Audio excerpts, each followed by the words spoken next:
Oke, Assalamualaikum warahmatullahi wabarakatuh. Bertemu lagi dengan pelajaran biologi di kelas 11 IPA. Bagaimana kabar kalian? Semoga kalian selalu dalam keadaan baik dan sehat ya. Nah, sebelum memulai pembelajaran, marilah kita berdoa menurut agama dan kepercayaan kita masing-masing. Semoga kita selalu dalam lindungan Allah Subhanahu wa taala dan kita semua diberikan kemudahan dalam menjalankan aktivitas sehari-hari.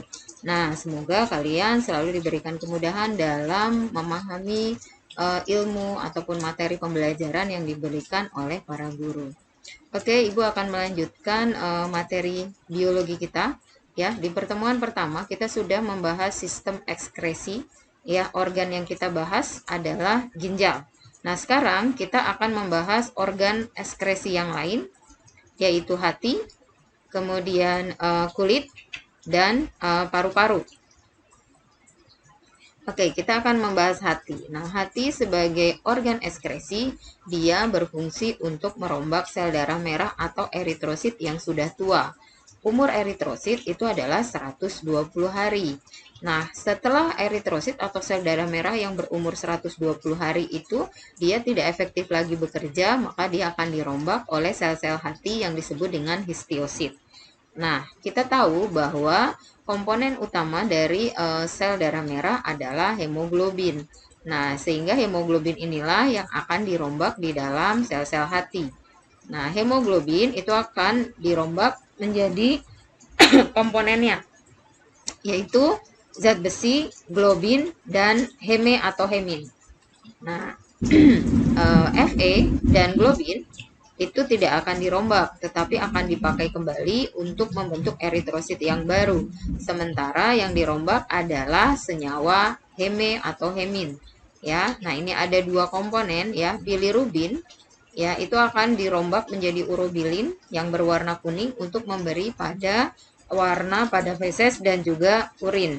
Sementara biliverdin itu akan dipakai untuk menjadi zat warna empedu. Kita tahu bahwa zat warna hijau pada empedu itu nanti akan berguna pada sistem pencernaan makanan. Sementara bilirubin yang diubah menjadi urobilin dia akan masuk ke dalam darah, kemudian langsung akan dibuang ke ginjal ataupun ke sistem pencernaan untuk memberi warna pada feses maupun urin. Oke, paham ya? Nah, selain itu, hati juga berfungsi untuk merombak asam amino, ya. Salah satunya adalah arginin.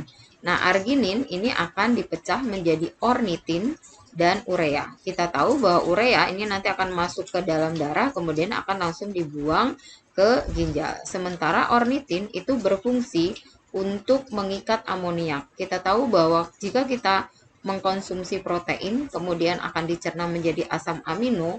Kalau asam amino itu tidak berguna bagi tubuh, maka asam amino itu juga akan dirombak. Nah, zat amoniaknya atau NH3-nya itu akan dibuang. Ya, sementara zat yang lainnya itu akan dipakai untuk membentuk zat-zat yang lain, bisa untuk membentuk lemak ataupun karbohidrat. Gitu ya. Jadi kalau kita memang kebanyakan makan protein dan itu tidak berguna bagi tubuh, itu juga akan dirombak. Jadi dirombaknya bisa dua, menjadi amoniak atau menjadi urea. Oke, nah paham sampai di sini ya. Jadi fungsinya ginjal itu yang pertama adalah merombak sel darah merah, yang kedua adalah merombak asam amino ataupun merombak asam amino jenis arginin. Oke, sekarang kita akan membahas gangguan atau penyakit dalam hati. Yang pertama adalah kolestasis, yaitu berkurangnya aliran empedu karena tersumbatnya saluran empedu. Nah, ini biasanya disebut sebagai batu ginjal. Kemudian sirosis, yaitu terbentuknya luka atau jaringan parut pada hati yang bersifat kronis yang mengakibatkan gagal fungsi hati atau matinya sel-sel hati sehingga tidak bisa menjalankan fungsinya. Nah, penyebabnya bisa karena infeksi virus hepatitis, bisa juga karena racun atau minuman beralkohol.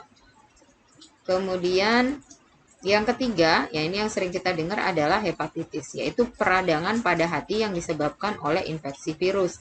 Nah, ada 3 jenis, yaitu infeksi virus hepatitis A, B, dan C.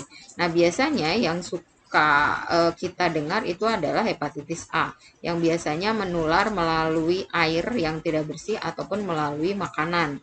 Nah, biasanya ini tidak terlalu parah dan bisa sembuh dengan sendirinya. Tetapi kalau dia hepatitis B, nah dia bisa menyebabkan sirosis ya, sirosis hati ataupun bisa menyebabkan kanker hati ya. Nah, lebih parah lagi itu adalah hepatitis C, tapi biasanya ini jarang sekali terjadi. Yang paling sering adalah A dan B. Oke, kemudian kita bahas organ ekskresi yang ketiga, yaitu kulit. Nah, kulit sebagai organ ekskresi dia akan mengeluarkan keringat. Nah, kulit itu terdiri dari 3 ya. Tapi di sini dibahasnya 2 ya. Nah, kalian perhatikan di sini ya, kulit itu terdiri dari 3 lapisan. Yang pertama adalah epidermis paling atas ya, kemudian lapisan keduanya adalah dermis. Nah, lapisan ketiganya berwarna kuning ini adalah lapisan lemak atau biasa disebut dengan hipodermis. Nah, kita bahas di epidermis itu ada apa saja? Dia terdiri dari lapisan-lapisan lagi yang disebut dengan stratum.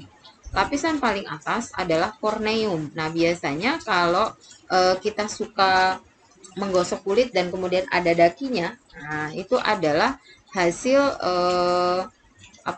pengelupasan kulit. Jadi permukaan kulit kita itu rusak mungkin karena kena debu, kena sinar matahari, dia sel-selnya rusak mati, kemudian dia akan mengelupas, kemudian akan digantikan oleh lapisan yang kedua yaitu lucidum. Ya, lapisan ini berwarna putih. Nah, kemudian lucidum menggantikan corneum. Nah, kemudian lapisan yang ketiga akan menggantikan lucidum. Nah, di lapisan granulosum atau lapisan ketiga ini dia dapat menghasilkan pigmen. Nah, itu tergantung pada genetiknya, apakah warna kulitnya hitam, putih, ataupun coklat. Ya, nah kalau pertanyaannya, kalau lapisan kulit itu selalu mengelupas, kemudian kenapa kulit kita nggak habis? Ya nggak habis karena ada lapisan germinativum, yaitu lapisan paling bawah ada lapisan epidermis yang selalu mengalami proses pembelahan. Jadi di germinativum ini ya, selnya akan selalu membelah, kemudian akan menggantikan sel-sel yang hilang tadi ya, sehingga kulit kita tetap gitu ya, jadi tidak lebih tipis gitu ya. Kemudian lapisan yang kedua yaitu adalah dermis ya. Nah, di dermis itu ada kelenjar keringat yang tadi berfungsi sebagai organ ekskresi, kemudian kelenjar minyak atau kelenjar subasea yang berfungsi untuk melumasi kulit supaya kulit kita tidak kering, dan di dalamnya juga ada pembuluh darah dan saraf. Nah, saraf ini nanti kita akan bahas di sistem koordinasi. Oke, sekarang kita lihat di sini ya. Ini digambarkan kulit. Ada lapisan epidermis paling atas, keduanya kemudian dermis, yang ketiganya hipodermis atau lapisan lemak. Kita lihat di lapisan dermis ya. Lapisan dermis tadi ada kelenjar keringat. Nah, ini kelenjar keringat.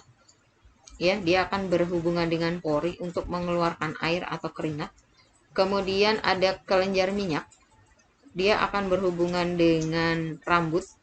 Nah, dia melumasi kulit dan rambut kita supaya tidak kering. Kemudian ada pembuluh darah dan juga saraf. Oke, yang organ ekskresi yang keempat adalah paru-paru. Nah, paru-paru ini berfungsi sebagai organ pernapasan sekaligus berfungsi sebagai organ ekskresi. Nah, sebagai organ ekskresi ya, kita tahu bahwa kalau kita menghirup udara, kita akan udara yang kita hirup itu akan masuk ke paru-paru, kemudian akan disalurkan ke sel-sel tubuh kita melalui sistem peredaran darah. Nah, kemudian di dalam sel-sel akan mengalami respirasi internal. Hasil dari respirasi internal adalah air, uap air, dan karbon dioksida. Nah, karbon dioksida hasil dari respirasi internal tadi akan dikeluarkan ke darah, kemudian ke paru-paru kembali untuk dihembuskan atau dikeluarkan ya. Jadi mengeluarkan uap air dan karbon dioksida. Jadi saat kita bernapas ya, kita menghirup oksigen dan mengeluarkan uap air dan karbon dioksida. Oke, sampai di sini pembahasan organ ekskresi pada manusia. Jika masih belum jelas atau belum paham, silahkan kalian bertanya melalui chat yang ada di WA, baik Japri ataupun grup, ataupun melalui chat yang ada di e-learning. Nah, Ibu selalu berpesan jaga diri dan orang di sekitarmu dengan mentaati protokol kesehatan 5M. Ya, ingat kita masih dalam masa pandemi COVID-19. Oke, semoga kita semuanya selalu dalam keadaan sehat. Terima kasih. Assalamualaikum warahmatullahi wabarakatuh.